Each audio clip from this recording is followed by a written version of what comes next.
Merry Christmas and welcome to the Mountaineer podcast, the world famous Mountaineer Cafe. With thanks to Drew and Lauren Eanes for hosting us here. We got the real fancy sign up here now. We got the tape. We got the tablecloth, and we're now all official. Today we're here. We are recognizing our current athletes and honor our rich athletic tradition. And it's my great honor today to host a special podcast. As today we honor Mike Sacra. Mike was a friend, a coach, a father, a husband, and a son, and he touched so many lives. And today, our whole show is dedicated to him. And first up, we got two guys that it's y'all third time to be in here? Third time to be on the podcast? Keep having us back. We're going to be like your unofficial sidekick. I know. Yeah. And so we got Rod Ballard and Dave Norford here. They're famous, world famous voices of Mountaineer football for so many years. And didn't know this, so Rod told me one day that they actually have a connection with Mike that has nothing to do with school, sports, or anything. You want to go ahead and explain to that? Yeah, so Dave and I worked with Mike's father, Buck. We worked for Piedmont Airlines a long time ago. And so we got to know Mike through that. Yeah. When we first met him, he was only about this tall. That was a long time ago. He used to tag along with his dad to, employee picnics and that kind of thing. Right. And then we watched him, grow and watched him play football and called the games for Madison. And, then actually, Rod and I had a lawn service business, and he would work for us. Mike worked for us how many years, Rod? Probably 6 or 8 years. Really? He was summer help. Yeah, it was you know what they say about summer help? Some are help, some are not. But he actually was help. So. He had to be the biggest guy on a lawnmower you had, I guarantee it. Probably, yeah, for sure. No doubt. For sure. No doubt. I will share a story about Mike to the best of my remembrance. When we were working, when I was working for the airline, Buck for some reason brought him to work. It was a night shift, and I guess Mike was probably about 10 or 12 years old, and I guess he went outside on the ramp, which is out where the planes and the baggage carts and everything. Yeah. I don't know why Buck brought him to work. It wasn't bring your kid to work day or anything like that I knew of, but he was there. Yeah. And he almost got run over by a baggage cart out on the ramp. So I think that was the last time Buck ever brought him to work. But anyway, we knew him starting there, and then our lives intersected numerous times over the years after that. Yeah. Yeah, I mean, he was a lot of fun. Yeah. It was a lot of fun to work with because he always had some kind of joke going or something amongst us, So we really enjoyed our time with Buck and with Mike, and it was just one of those deals where you have a connection and it just keeps coming back, keeps intersecting along the way, And he was also the ringer for your softball team? Yeah, Dave and I played City League softball in Charlottesville for a long time. We recruited Mike one year, and then I'm pretty sure Mike turned around and recruited, I think, Phil Warren. He doesn't remember that, but I think I do. And then I think they turned around and recruited somebody else from Madison. So obviously the Madison guys didn't think we were good enough, so they had to bring in some of their guys. But Charlottesville City Slickers playing softball. Exactly. Yeah. I will say, Mike, when he worked for us in the lawn care business, it came in really handy to have a 6'4", 300-pound guy around to lift stuff and intimidate your customers. Exactly. Everybody's complaining about the grass mowing. They bring Mike out there. They would see shut him. up. Yeah. This is our complaint department. Yeah. So good. Is there anything else you want to share? Well, I think it's so nice that so many people turned out to honor Mike today. I mean, we have a full house here today. Yeah, it's absolutely. It's important, and It is. he was just a good guy. That's just the bottom line of it. A good guy. The amount of people here today and the quality of people here is a testament to Mike. And like I said, it's really nice to have a full house here. Yeah. And this is going to be a really good one and one we remember for a long time. And thank you all for showing up. I really appreciate it. Yeah, we said a little piece about him at, I guess, the end of the last football game that we did, and I think you were you were a part of that.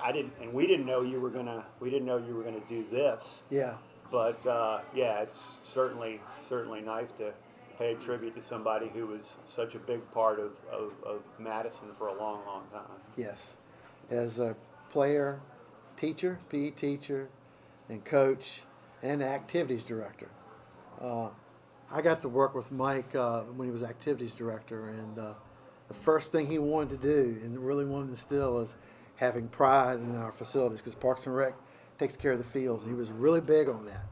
And we got a lot of stuff accomplished in a short amount of time, and it was a lot of fun working with him. I'll say that. Yep. Well, thank you guys. Appreciate you coming up. Yep. Next up is Mr. Phil Warren.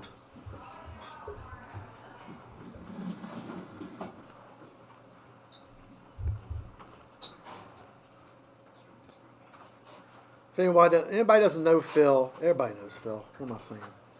Phil's a long time. Before you ask any questions, Dave and Rod, I'm old. There's a lot of things I don't remember from 25, 30 years ago. So sorry. So if everybody doesn't know Phil, Phil is a long-time teacher here at Madison.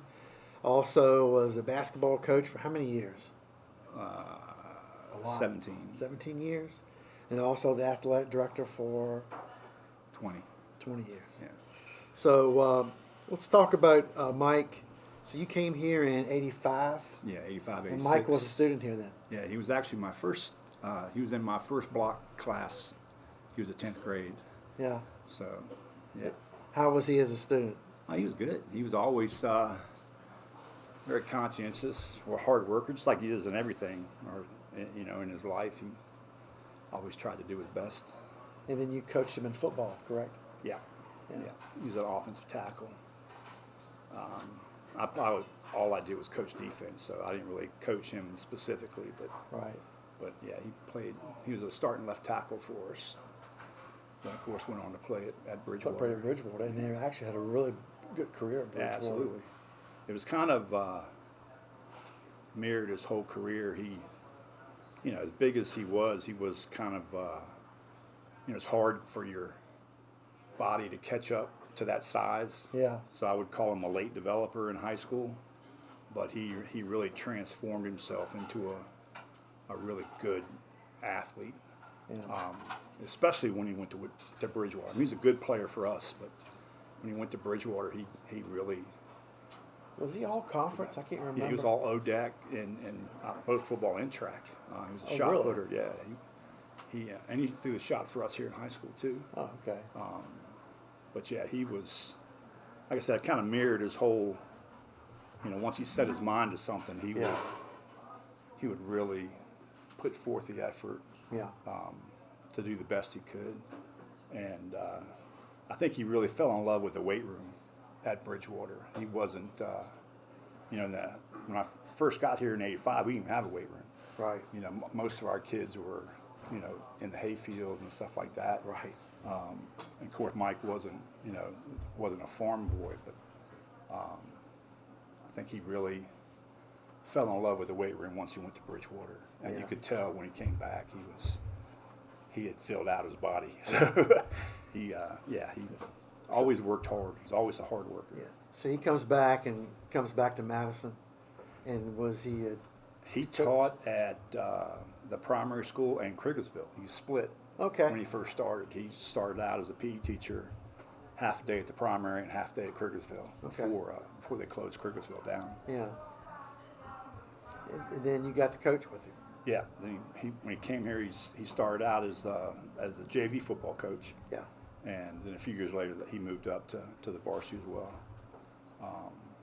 If I remember, he had some really successful JV football teams. Very good.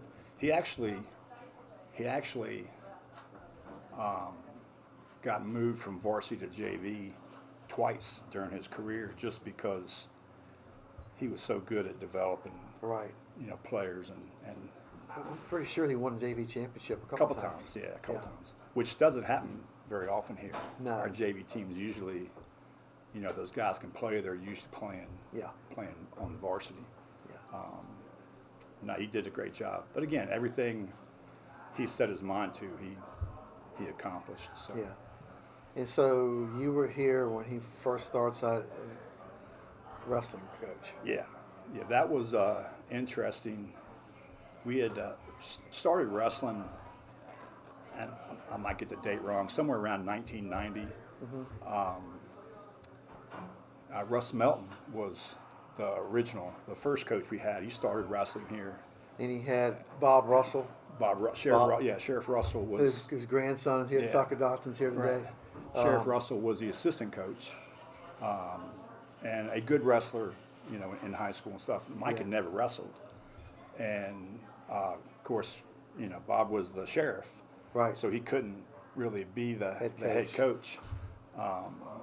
So Eddie Dean went to Mike and said, "I need you to do me a favor. We don't have a wrestling coach, and would you do it?" And Mike was like, "I don't know anything about wrestling. I didn't wrestle in high school or anything like that.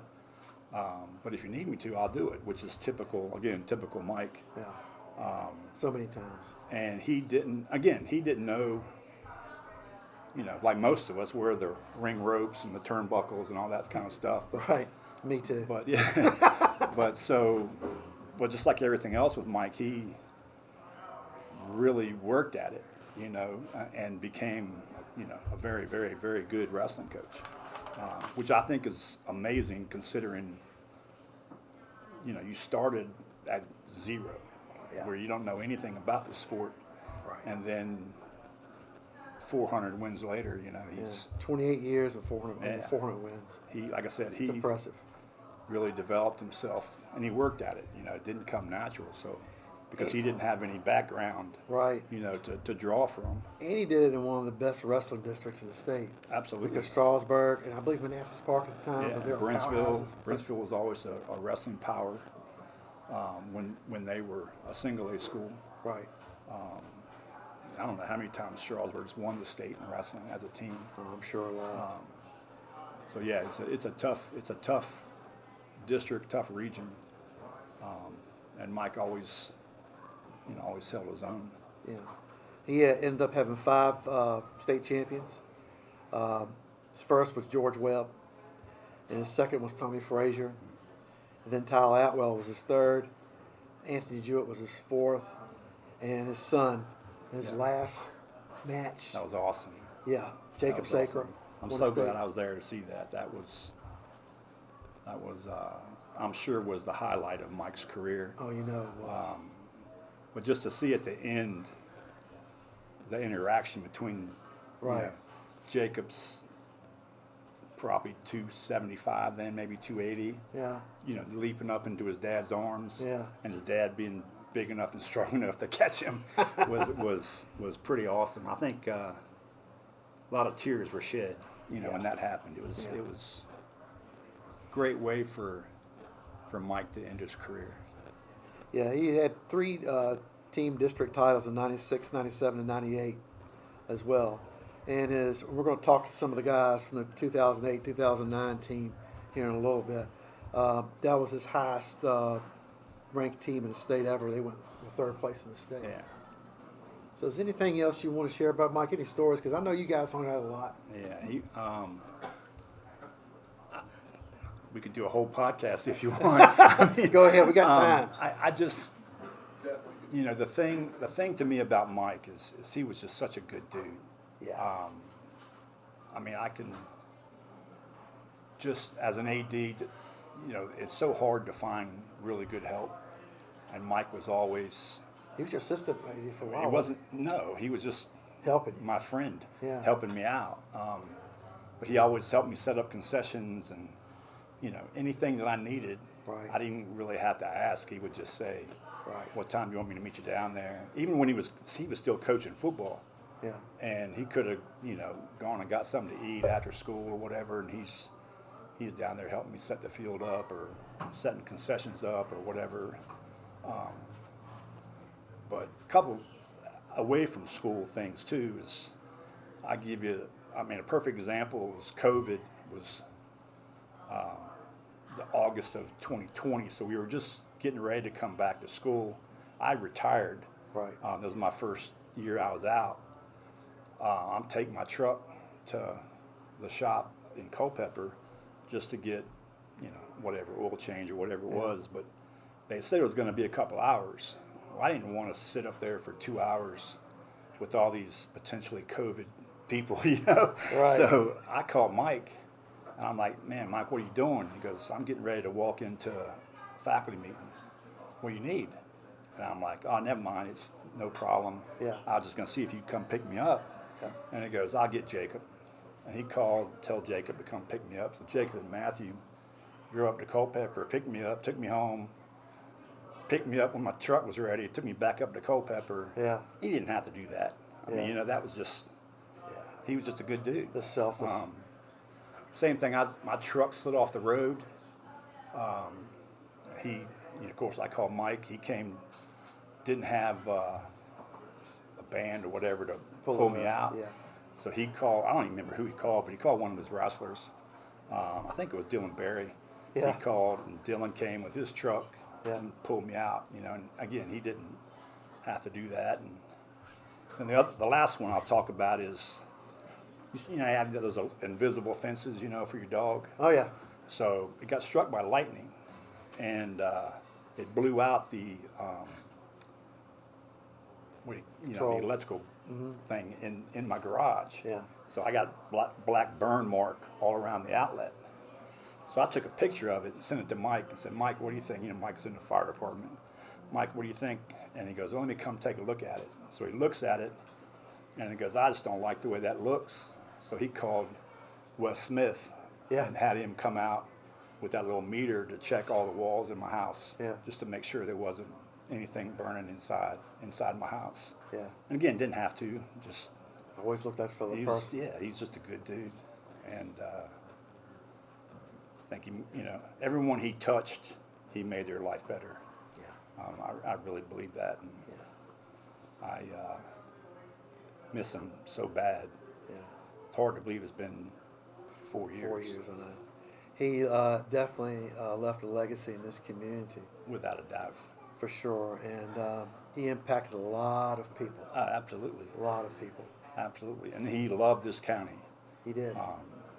It's teacher, coach, administrator, fireman. A lot of things he didn't want to do, but he did anyway because it's for the best of the Yeah. school or best of the county. And it's. I think he's somebody that will be remembered for a long, long, long, long time. Yeah. And that's why we're doing this today, and this will be on YouTube forever for Let's Remember Mike Forever. I think his impact was bigger too. I mean, not even just the wrestling community, but there were so many schools, that donated to his scholarship fund right after he passed. Yeah. My son-in-law is a wrestling coach at Orange, and he speaks glowingly, still 4 years later, speaks glowingly of Mike and how much he enjoyed working with him. And, I know all the ADs in the Bull Run district, love Mike. Because I think anybody that got to know him, really appreciated what he stood for. Yeah. Yeah. I know Coach Utes is a wrestling coach now, Brandon Utes, also shared with me about how many people across the state has always talked about Mike. And Absolutely. Yeah. I think it was somebody from UVA, wasn't it, one time from the wrestling team up there, Brandon? Jim Harshaw. Yeah. We'll talk about that in a little bit. But, Phil, we really appreciate you coming out here today. It really means a lot to us. And I know you're a big part of Mike's life, and thank you for coming out. Absolutely. He was a big part of mine. Yes. I think he did a lot more for me than I did for him. So Appreciate it. Thank you. Phil. yes, sir. Thank you for coming. Okay. So up next, we're going to have Brandon Utes, Coach Brandon Utes, and Mr. Tyler Atwell come on up.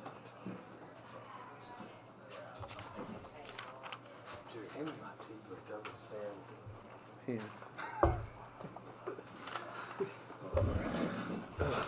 So we have Mr. Brandon Utes has been the head coach for Madison Wrestling for how many years?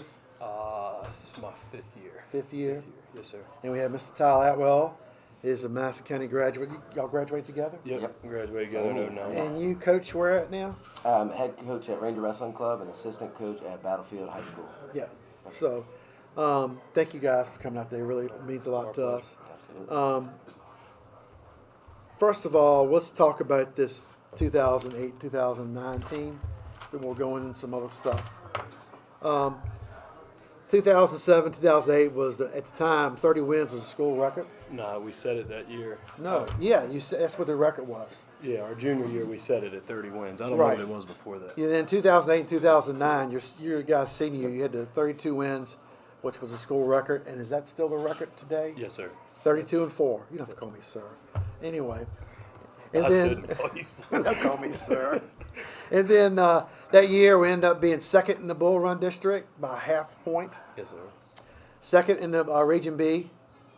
And then we ended up being third place in the state of Virginia. Well, here's a list of teams. You can't see it, but I'll tell you, all these teams right there. Madison ends up being third. Strasburg was second.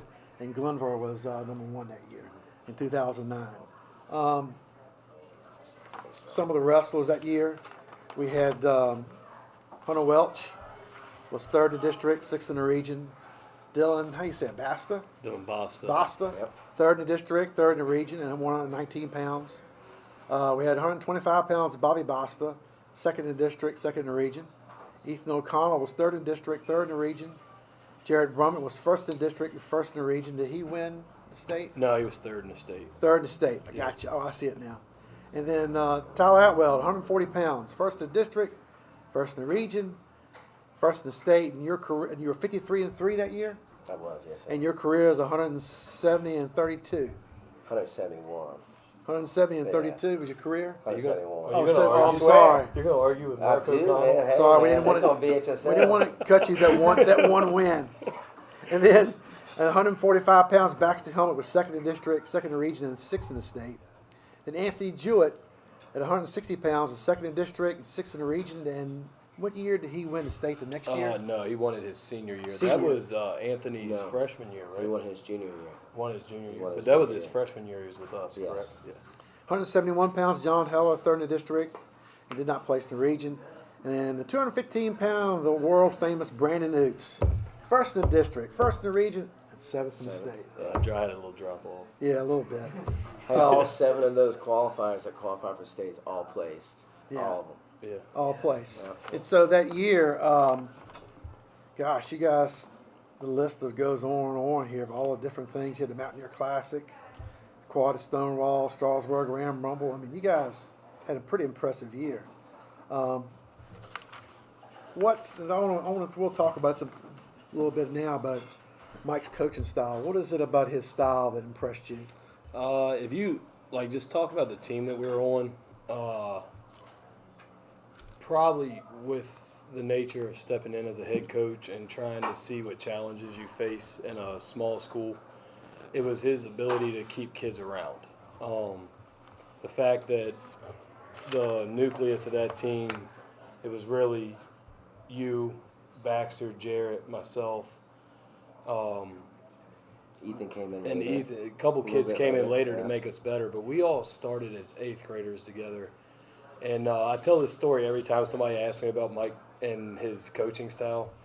I was so bad at wrestling when I first started as an 8th grader, I didn't even know how to quit the sport. I would go up to Mike, or Coach Sacra. I'd go up to Coach, and I'd say, Coach, I quit. I'm terrible at this. I'm not doing it anymore. And the only response I ever got was, no, you don't. No, I did. I quit. I'm done. No, you don't. You don't. So then I ended up at practice. I go home, and my mom looked at me. Brandon, I thought you told me you were going to talk to Coach Sacra. You weren't going to do this anymore. I said, apparently, Mom, I don't even know how to quit this sport. I don't know how to wrestle. I don't know how to quit. But it was just the drive and the big picture. He was really good at sharing of you're going to pay your dues now, you're going to come through. Yeah. And he never gave up on anybody. I mean, we had a lot of kids that at Madison there Kevin wasn't Bradford. there wasn't a big youth wrestling scene around here. So what he could do with a kid from their 8th grade year to their senior year, what he could do with a kid from a 9th grade year, I mean, heck, even what he could do with a kid from starting out their first year, and then by the time district rolls around, you had a tough kid on your hands. Yeah. But it was big on the discipline, consistency. He was there all the time. He was giving you his best all the time. It was easy to reciprocate it, you know. And that's really what stands out to me. If I had to put a word on him as a coach, it was the consistency. Yeah. You knew he was going to be there for you. You knew the effort was going to be there, and you knew he cared. Yeah. You knew he legitimately cared. So, I mean, it was just that's who he was. Yeah. Got anything? So, Yeah, man. Heck, so first of all, to be able to coach wrestling without knowing wrestling is freaking hard. It's very difficult. Yeah. You know, and for him to be able to jump in there and take the bull by the horns, basically. You know, he only had a couple years to learn this, and I know and I understand how difficult it can be, right? And he kind of figured it out along the way, you know, and just kept growing. And for us, you know, like I remember you, I don't know, I'll tell the story forever. I was up at that track running around after I got done weightlifting, and I was finishing up my workout. He's like, "Hey man, you should come out try for wrestling." Yeah. And I was like, "No." Like Weren't we at I got football. Weren't we at a Babe Ruth practice? Didn't we have a Babe Ruth practice that day? Because I I went to just wrestling remember. camp. I remember going to wrestling It was camp, wrestling and I was camp. Sacra had talked me into it. I had no idea what it Well, you was. talked me into it. And then I went one day, and then the next day I saw Tyler. I mean, you see I was at Tyler. the track. Tyler was a big kid. Like, he wasn't big physically, but he was cut up. And I was like, Tyler, you ought to come try what I tried the other day, man. Wrestling's pretty cool. You should come try it. And the day he stepped in the room, I'm like, oh, Lord, he's going to be a lot better than I was at this. Well, like my it thought was, process was no, like, he- well, he you know, ran I'm with gonna be a 3-sport athlete, just like everybody else, right? Football, something, and then baseball, and that was my goal, and that was my things. And then when I got in the wrestling room, you know, I was like, well, you know, I'll try for basketball, but I know I'm too little, and that's immediately what they're gonna look at. I'm too small, so I'm like, whatever. So I go in there, I try wrestling. I was like, you know what? I think I like this. Let's try it. And then the rest was just freaking history, man. I quit every other sport for wrestling, you know, because it changed my life. And, you know, and for Sacra, again, you know, it's just, he was such a strategic coach. He was tremendously good in duels. He knew how to put people, where to put them. Heck, I even looked, I told Brandon, I was like, dude, I didn't even realize I wrestled 152 for the first 2 meets. Weigh in probably about 141 because, you know, there's descent plans. I got to stay low. right. And he bumped me from 45 up to 52. So the trust was there, that was there. You know, just to win, to do well, to have success. Yeah. And That was one, to speak Yeah. on that, the strategic part, to just That talking dude was about a how genius. flat, how good of a coach he was. As a wrestler, you don't understand what the coach is doing to you. I can't tell you how many times Coach He's like, Sacra "You had gotta looked at bump me. up. He had looked at You me gotta and he was bump like, up." "Hey, 215 right here." He said, "You're gonna wrestle heavyweight here," and I'm like, "Okay, but come here." And I was like, "Yeah." He's like, "I need you to really act like you're warming up for 215." And I'm sitting in my head going, "I'm wrestling heavyweight," and he's sitting there. He's got me warming up and everything. He's like, "Even start walking towards the table. Walk towards the table." And I'm starting walking, and then right as soon as he sees the other kid commit, he'd be like, "All right, come back." And then you come back, they'd walk out. Coach is looking around like, what's going on? And then all of a sudden you bump up, you beat them, and then at the end of the match you're looking up and it was like, that's a heck of a play. So that you don't realize what's going on as an athlete. And then when I sat in the corner with him and was the assistant coach to him, because I was his assistant coach for 2 years, that's where I got to see another side of coach. Of it kind of went from that Coach Sacra to more developing like a relationship to calling him Mike every now and then. I called him Coach most of the time, but it was a true friendship. But it was honestly watching the strategy behind it was. And coaches still talk about it, like what Coach Warren was talking about up here of just, you know, he was more recognized around the state. When you're talking about just like seeing other coaches that were around, Sacra was hard to beat in a dual meet. Like he was hard to beat because he knew where to put, he knew his kids, he knew what they could do, he knew where they helped him, and he knew how to, just the strategy I behind also it. think he didn't really like duels. Yeah. You know, he just liked it. Yeah. Because it's, So- you know, it's more like a football game kind of, and that's what he loved. Right. That's duels. And tournaments is so different. It's so different. Yeah. But it was cool to be with him to see him do that because he was He was very He was smart. very good at what he did. Well, Very good at what he You did. touched on something a little bit about discipline and accountability. It's some of the things I know he was really big on. You want to talk a little bit about that?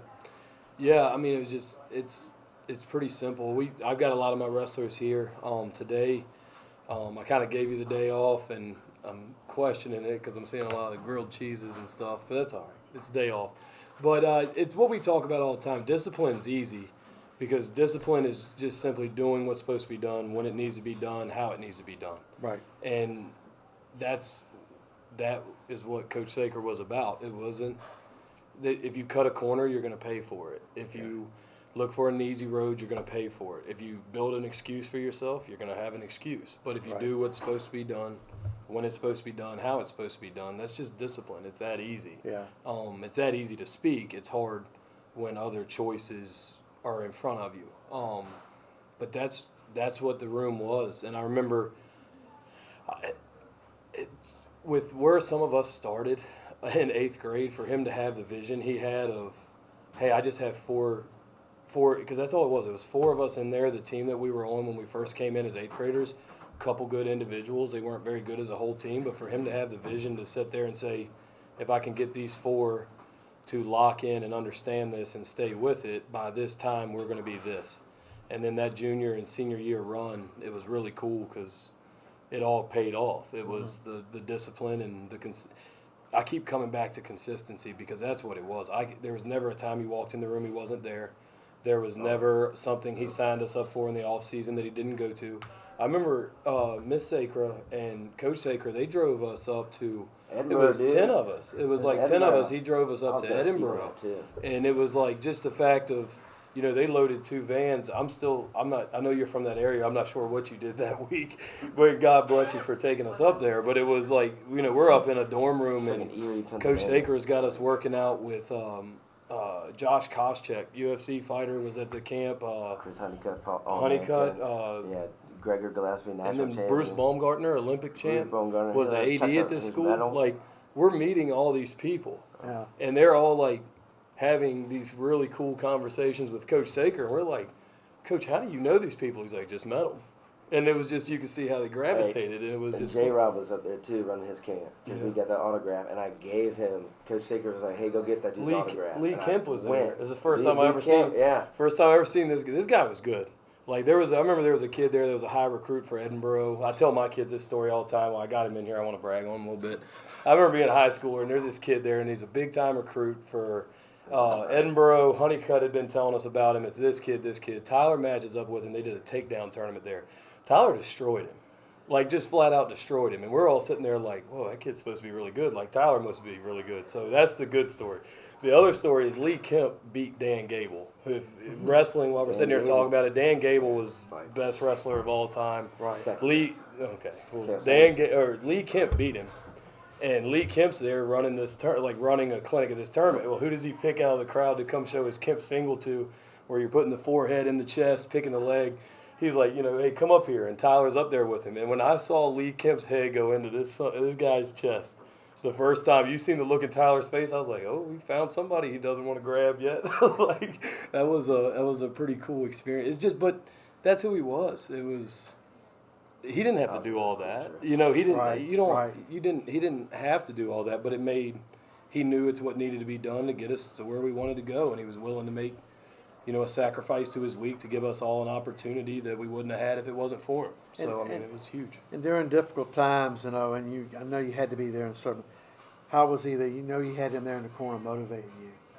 It was good because you knew you had somebody.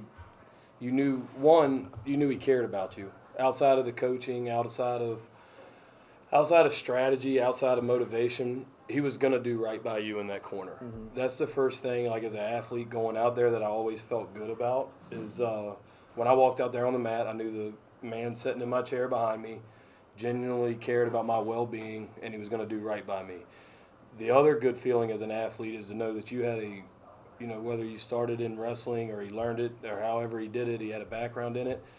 You had a strategic thinker that when he's telling you to cut a kid, when he's telling you to let him up, when he's giving you match strategy, it's the right thing to do. And he knew what he was talking about. So it's having that trust on both ends of, one, there's a working relationship here, and then two, he's good at what he does. And I'm going to trust him right here. And whenever you did, it worked out. That was a benefit of it for me. I think something else he did too was set you up for the rest of lessons you've learned for the rest of your life. Yeah. And you two can realize being also wrestling on them, also being your own coach now. What kind of influence does Mike have in your life And what lessons did you learn from being under Coach Sacra? Investing in kids, investing in the community, to be around and to go. Like I remember being in high school, you would have wrestling practice, and then we would stay and help the youth. Sacra ran the youth program by himself, and it was, this is what you do, you give back. And we stayed around and we helped. And then when I got the job here, I know the youth program had went away for a little bit, and then like a big impact on me, we are running a youth program again now. We're up to 46 kids in the program, and the group that's here, I couldn't do it without my high school team. They stay around and help, and the reason we do that is because I saw Mike do that, and I saw him be successful with it, so that's an impact he had on me right there. What he did works, and we're trying to recreate it, and it creates ownership in the program. You know, you have a lot of coaches in life if you do enough sports. You know, I was a 3-sport athlete in high school. I played football in college. You have a lot of coaches in life, and they all impact you a different way. I feel like I have a special relationship with all the coaches just because when you become a coach, you realize the time they put in, but like the amount that I called Coach Sacra, like would call him and ask him for advice about anything, like anything in life. Like there was no other coach I had that I dialed a number more for than Coach Sacra, and it was really nice because when you dialed it, it was answered or he called you right back. It was never a like not enough time to do anything. He made time, so it was just the impact I would say is if I can commit to any kid that I coach, if I can do half as much for them as Coach was willing to do for any of us. Gosh, how many times did we pick up sticks in his yard just for him to give us a little cash so we could pay for camp? Like, I mean, just anything he could do to give us anything he could do to give us anything. It was fixing that wrestling room up. Yeah. My dad going in there and doing all that stuff. And it was just a family, really. And I'll speak on a couple things too. Number one, obviously the strategic part. You know, I learned that as a high school coach, learning how to the different scenarios that you have to have, and winning the flip and all that stuff. I learned from Sacra, because he would, like the trust thing. When he tell you to bump up, man, you better believe it because it's probably going to be real. And he trusts you and he believes in you. Second thing I got off of that was anybody can wrestle. Anybody can wrestle, and he proved it. Anybody can coach wrestling. He kind of proved it. You know, you can learn so much about this sport. Either you dial in mentally, physically. I mean, shoot, every wrestling move in the world is online. And a hobo off the street can teach you how to run a half, right? But there's another aspect of coaching, right? Whereas like the motivation, the inspiration, the drive, the will, the consistency, and to the consistency point, him having everything taken care of. All we had to do was wrestle.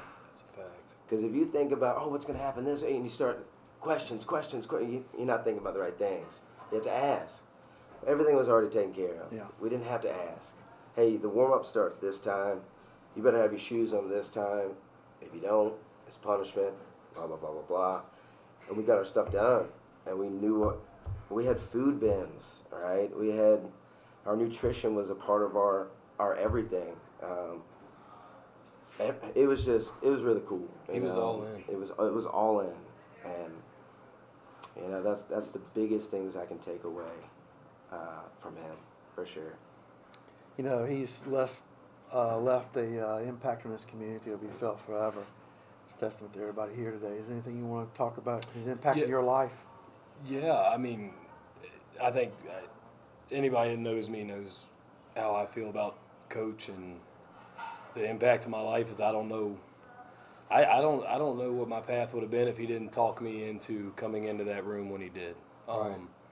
And if he didn't see the investment in a kid who was going out, like I'm going out getting, like I wasn't just getting beat, I was going out getting beat. I was like, 3 and 8 my first year. I used to tell everybody, if you ask me how many lights are in a gym in Central Virginia, I can tell you because I've counted every one of them. I've been pinned enough to just look up and count them. But to sit there and see a kid struggle like that and to still see the big picture and relay the big picture to you, and then all of a sudden, like it didn't take much. It's just I had a coach pounding the big picture into me, And then once I had a little success as a sophomore, it just exploded from there. Yeah. Because he had been saying it was going to happen all along, and then once it started to happen, he just fueled it and let it keep getting better.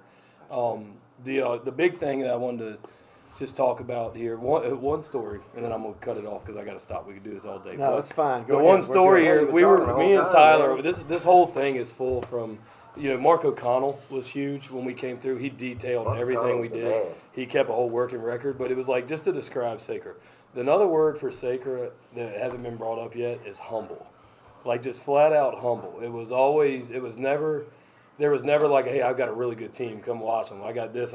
It was never boastful. It was always humble. So like me and Tyler were joking about this when we got here. We knew what we had our senior year. We knew we had a good wrestling team. We knew we were going to be trouble for a lot of people. When you read that first article that Coach Sacra gave Mr. O'Connell, he was like, yeah, we set the record last year. We graduated a lot. They're not going to be able to set that. That's going to be, that's not what this.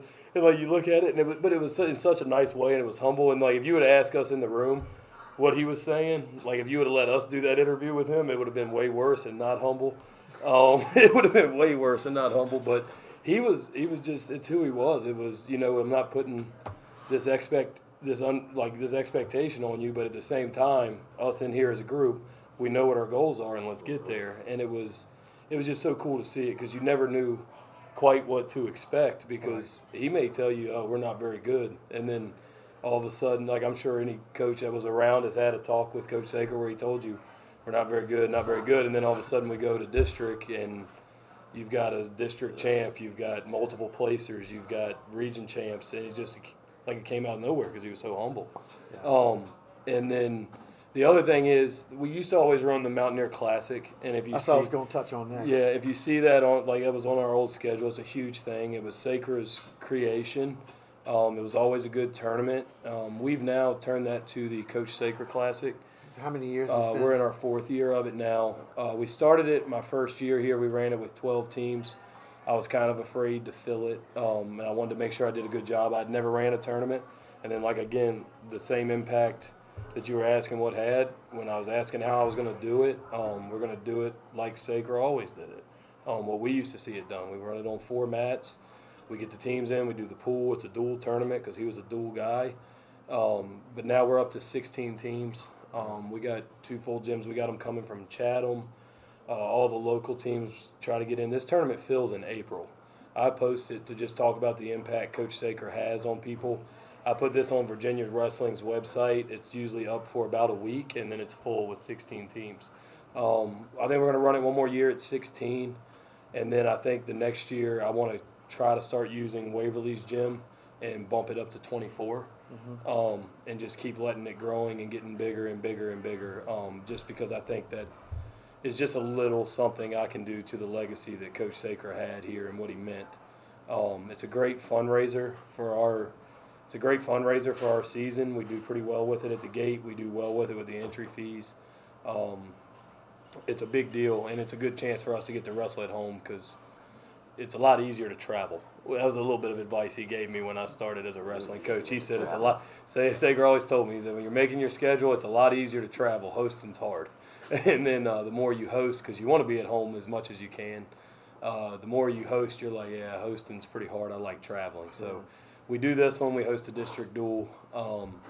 And then about every other year, I try to host a lot one year and then back it off a lot, back it off. Right. So, yeah, this year this is one of our 2 home events, and it's a great event. It's January 3rd. If anybody wants to come out and see some really good wrestling, we've got plenty of 6A schools there. We've got 5A schools. We've got 4A. We've got 2A.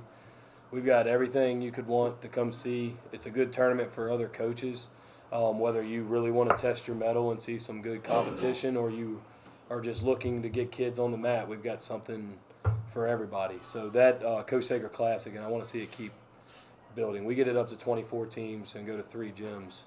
That's the end goal. And then right now we're going to do a good job of just keep running 16 until we feel comfortable doing that. Right. So. Anything you want to add, Tom? Yeah, I mean, without Coach Sacra, I would have never wrestled, straight up, because I'm sure maybe nobody else would have taken that position over, in the 90s. I don't know. I have no idea. So for him to be able to step up and take that head coach role on, obviously, who knows what would have happened. Yeah. I'm so thankful and very blessed. I was talking to a guy up at this weekend actually, and he was driving by when Sacra had his funeral, and he saw the amount of people, and it just, and he knew who he was, right? Back in the day, and it changed his whole. He was like, man, that dude had a lot of impact, not just in the wrestling world, in Madison County world, and others, and other places. So that, I thought that was really cool. Really, really cool for him to say that. He was impactful enough to get Everybody. Harshaw to come work out with us. So Coach Harshaw was at UVA. Put that in perspective, the UVA wrestling room is named after Harshaw now. So like this guy's coming down running our wrestling practices on Monday because he met Coach Sacra. So it's like, you want to talk about impact, the University of Virginia Division I wrestling program, the guy whose name is on their wrestling room was running our practices on Monday. And it was Every Monday. that's unreal. Scott That's Moore would unreal. come in. Alex Clemson would come in. It's crazy. Yeah. and they I would have. kill me. I announce for UVA wrestling, and when people ask me where I'm from, I tell them from Madison. And one of the first people they bring up, they personally bring up every time is Mike Sacra. Yeah. Did you know Mike? And I thought it was pretty cool. It's awesome. Anything else you want to add, Brandon? I thank you, thank Yeah, Drew, thank thank you all for y'all all. for doing this, because this is awesome to do this for Coach Sacre, but it's just awesome because it's what Madison's about. We're very proud of our athletics, and to have y'all, this takes a lot of time for y'all to set up, and it's for good reason. That's why I have them here today. It's good for you to understand where we've been, and not necessarily where we are, but understand what Where we're trying to you're get going. back to. Yep. What we're trying to get back to. Madison has had its time, and it's time. I'll It's tell you good to another get thing. back to it. What I've always thought with this town is a perfect wrestling town. It has one high school. It has your feeder program can go to one place. There's opportunity here to really do some awesome things. And I know this man right here is just going to take it and just continue to keep building and He's growing, building, dude. man. And I see it. The I youth see it from the program's really outside come in. a long ways. And that's really cool. And eventually, get that district title that way. We're half a point short of. That still wrecks my soul. But you know what? Yeah. Well, thank y'all for coming over. Yes, I sir. I appreciate it. you, Jerry. Thank you y'all. so much. Thank you. Stay safe. Thank you, guys. Good job. All right, next up, we're going to have Carrie and Matt Sacra, and then we're also going to have Mr. Timmy Taylor come up.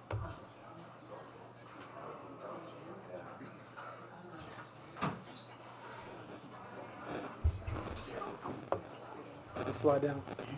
Yeah, I'll slide down. I don't have to be in the picture. As long as you can hear me, that's all. How's it?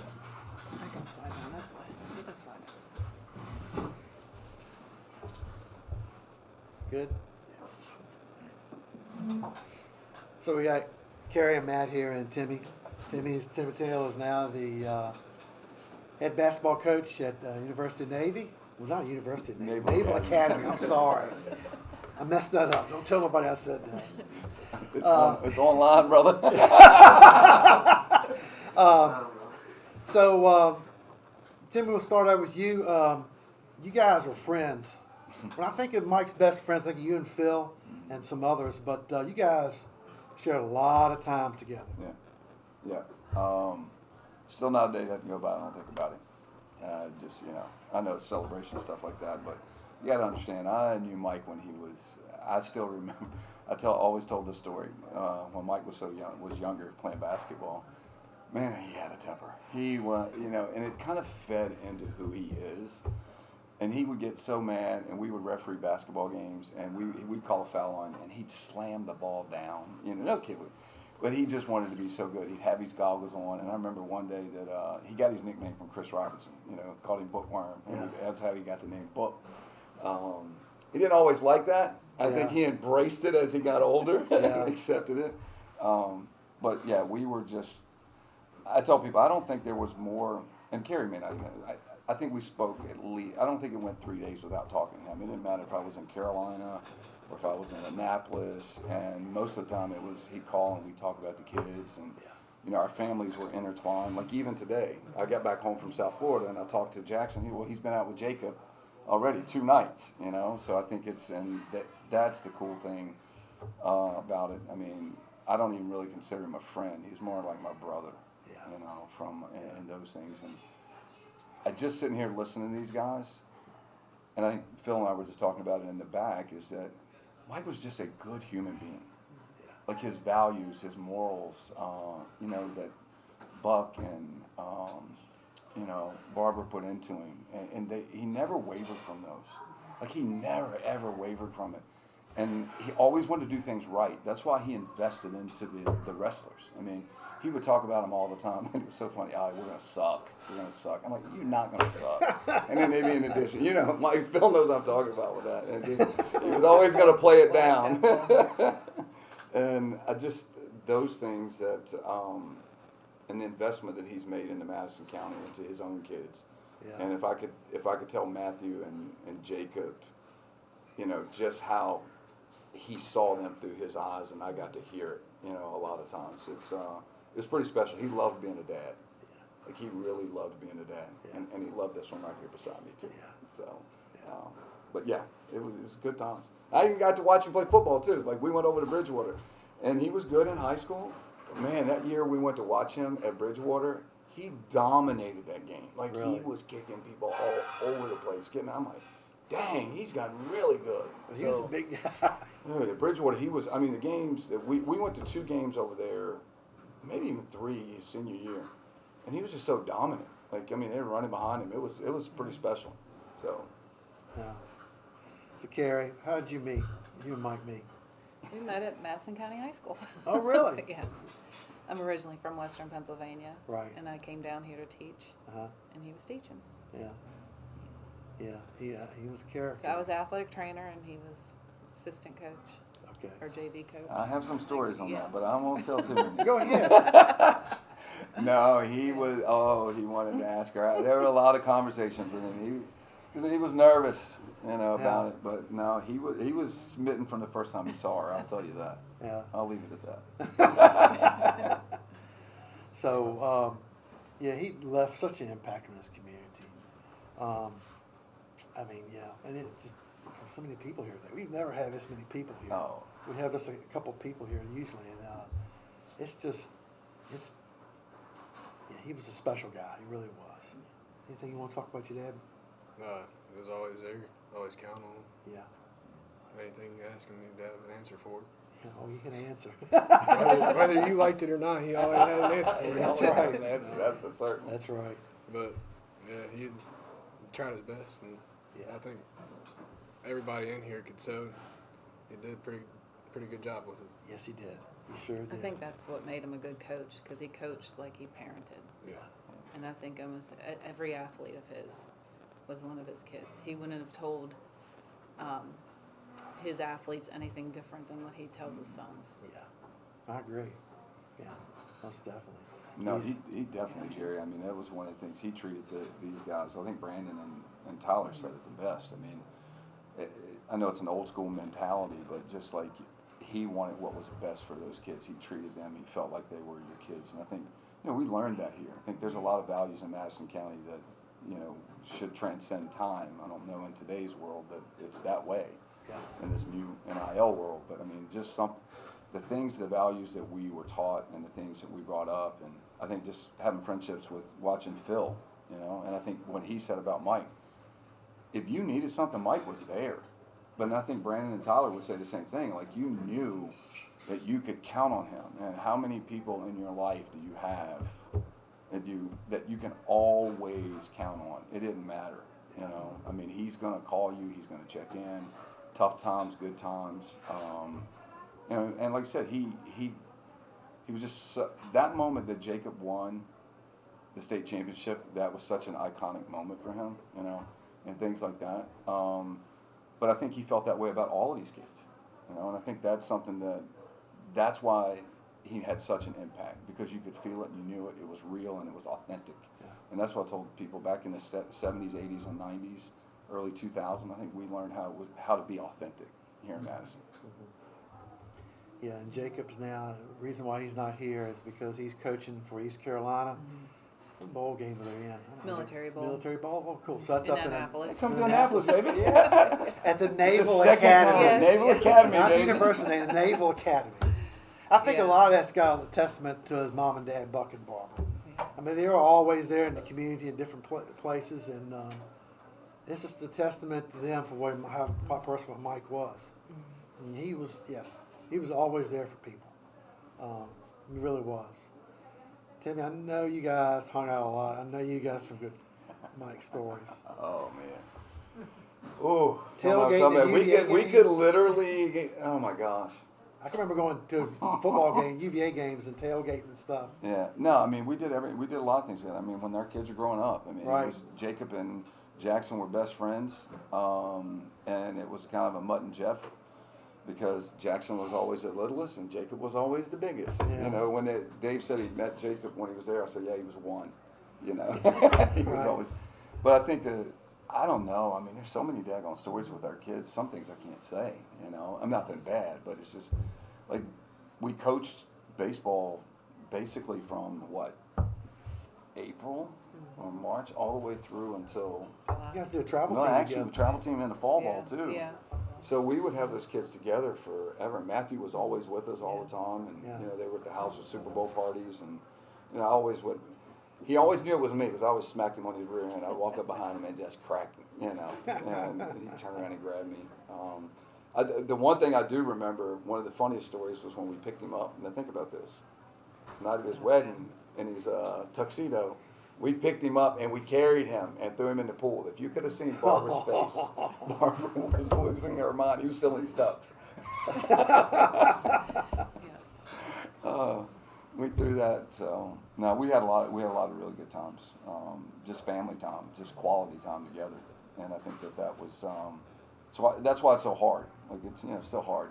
It's hard to believe it's been 4 years. You know, and those are things. So. Yeah, I think it was just such a brotherhood and family thing for me. Yeah. You guys went on vacation and stuff together too. Mm-hmm. It was a lot of things we did together. So. Yeah.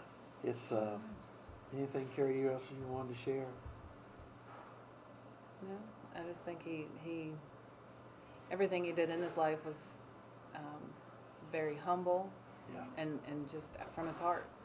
Everything was from his heart, and as the boys got older, they were right behind him, right with him in everything they did. They were riding the fire trucks for the parades and just going to the games with him, whether it be UVA games and my fair share of Virginia Tech games too. And just So always with him. that's something else too. He's all this stuff. He was also a firefighter Yeah. for how many years? I think he was a lifetime. I was told he was He a was lifetime lifetime, I believe he got in at 18, 19. member. Okay. And that's where Matthew follows in his legacy. Yeah. He's worked with the fire department too. And That's awesome. so with all the coaching time, because we all know how long wrestling coaching takes out of your Right. life, which it does, he also put, when his pager would go off, and he was, several years, he was in the top 10 for running calls. Wow. And so you add that to everything else with sports and Yeah. coaching and Yeah. Is Being a anything else he father. was involved with? Any other organizations? I know he coached a lot of youth sports Yeah. too, yeah. with I know baseball and everything. Yeah, just he put it in. If his sons were in it, he was helping out. He was a towering presence Yeah. on a coaching the bases. Yeah. He was something. Anything else you want to add, buddy? No, I'm good. Well, anything else, Timmy, you want to? No, I just think it's a testament today to how many people, the impact that he made is immeasurable. You know, I think that's, you know, when you say Big Mike in Madison County, and everybody Yeah. knows who that is. You say Book, that's like, it's iconic. It's like Yeah. something that I think kids will remember that for, 20, 30, 40 years. You know, I Yeah. mean, he got a nickname that stayed with it forever, and I think those are those are people leaving an impact in this community. And as Brandon is paying it forward, these guys are they're taking his legacy and moving it forward every day. And I think that's what coaching's about. Yep. And I think that's what Mike has left. I mean, you think about the great coaches in Madison through the time. You got Eddie, you got Phil, Catherine Johnson. I think Mike's right there with him. Yep.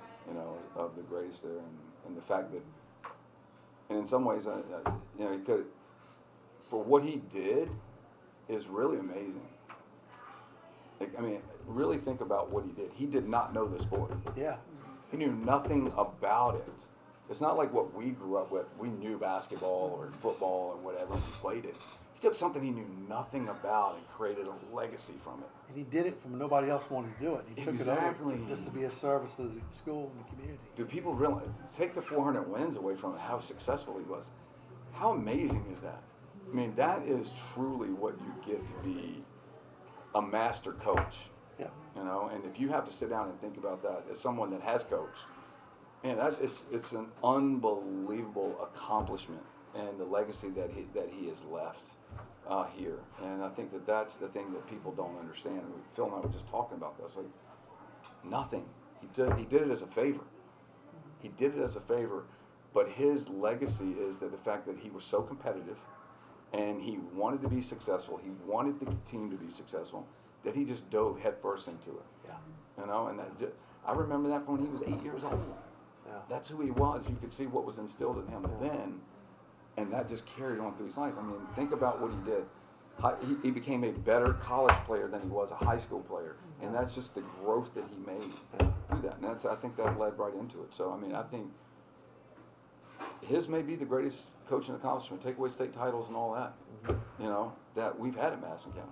I think it's something you could probably pass along to some of the kids that you coach at the college level. But hey, this guy, look what he did. Oh yeah, absolutely. Hey, real quick, Tyler, remind me, just to Coach Taylor's point, he got District Coach of the Year in '09 when we got second. To just kind of talk about something that's unheard of right there. Right. Like, he was Bull Run District Coach of the Year. The coaches gave for the respect there of the job that he put in. Like, we got second and they gave him Coach of the Year. In the best district in the entire state. Yeah. Oh, with a lot of proud coaches. Exactly. That's a lot of proud coaches in that Bull Run that want that title. For us to get second and for that Strasburg coach to say, no, that's the Coach of the Year right there. I forgot all about that. I've never seen that happen other than that time. The winning coach usually gets it. Yeah. And they won it and they don't give it up. And it was that year we got second and he deserved it. They gave it to him. And I just think the impact, like I even think about one of his cousins, Robbie Sacra. He didn't win a match for 2 years and ended up was 15 and 14. But that changed that kid's life because of what Mike put into him, and he kept believing in him. He didn't win a match, but he kept believing in him. You got to stay, you got to stay, you got to stay, you got to stay. And it changed. It has impacted that kid's life, And I think those are the things that sometimes we lose in all the wins and losses and the championships and things like that. So, most definitely. and that's what I say about Mike is, I mean, it was a very accomplished career in a lot of ways. I think about all the people he impacted in his 28 years of coaching and teaching and coaching other sports. He impacted a lot of people. I don't think he probably ever realized it either. No. How many people he impacted. No. And that's where he was very, very humble. And I think a lot of times his glass, he viewed it half empty as far as instead of half full. Right. But he was also a lifelong learner. He enjoyed learning. I mean, he had to sit down and learn wrestling. It wasn't like he had natural talent for coaching and understanding different sports strategies, but he's just a very good person that came through with his coaching. There in 2015, he was coaching. We were also getting our master's degree together, and he became an administrator with that, so he reached even more people. Yeah. But just his love, his passion, and just the life lessons. I think the number of people who have talked to me about how he changed their child or how he changed them. It was the life lessons that you carried away from wrestling. It didn't matter if you were a winner or a loser, what your record looked like. Right. It was what you took away from that. It's just yourself confidence. Even with a losing record, the self-confidence was built. Knowing what you can do with yourself. I mean, you're taking all these kids from, I mean, with youth sports, there were some kids at 4 years old all the way up to 18. Yeah. What they learned about themselves and what a little perseverance and resilience and grit can do for your life. I think that's the real story behind a lot of what people say with what they learned with wrestling. Because when they walk away, they're still a different person. Like they move on. They're something beyond a wrestler. They're into careers. They're into relationships, maybe parents themselves. But what they learned on that mat through him was much more than what the records were. And even with football and baseball, because he Oh, yeah. hit people there. And I think he did a little bit of track too. But yeah, it's the life lessons. Really. I just know I'm a better person because of Mike Sacra. Me personally, I'm a better person because of just the way that he carried himself. And I think a lot of people that knew Mike would say that I'm a better person because I know Mike Sacra. You know, I'm better off because he's in my life. I always felt that, you know, and he was a sounding board. And I was a sounding board for him, but I know, and I think that's why I have a hard time still to this day, because I was it was something so authentic and so positive in your life that you could always count on. You know, you could pick up the phone in the worst of times and you knew he was going to be there. What you doing, buddy? Yeah. You know? Yeah. And also, I was talking to Drew about doing this a month or so ago. Who can we get to come on?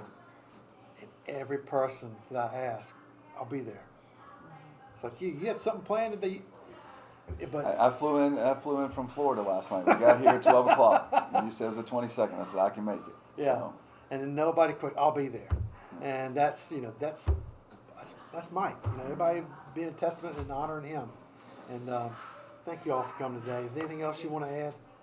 Jerry, we appreciate you. I mean, I know I love watching these podcasts because, you know, I personally, from being far away, you know, I mean, we do come back and forth, Yeah. but I'm not back here a lot of times. But these podcasts are really informative. I think it brings back some of the history of Madison County, because I think sometimes that gets lost as time Yes. goes on.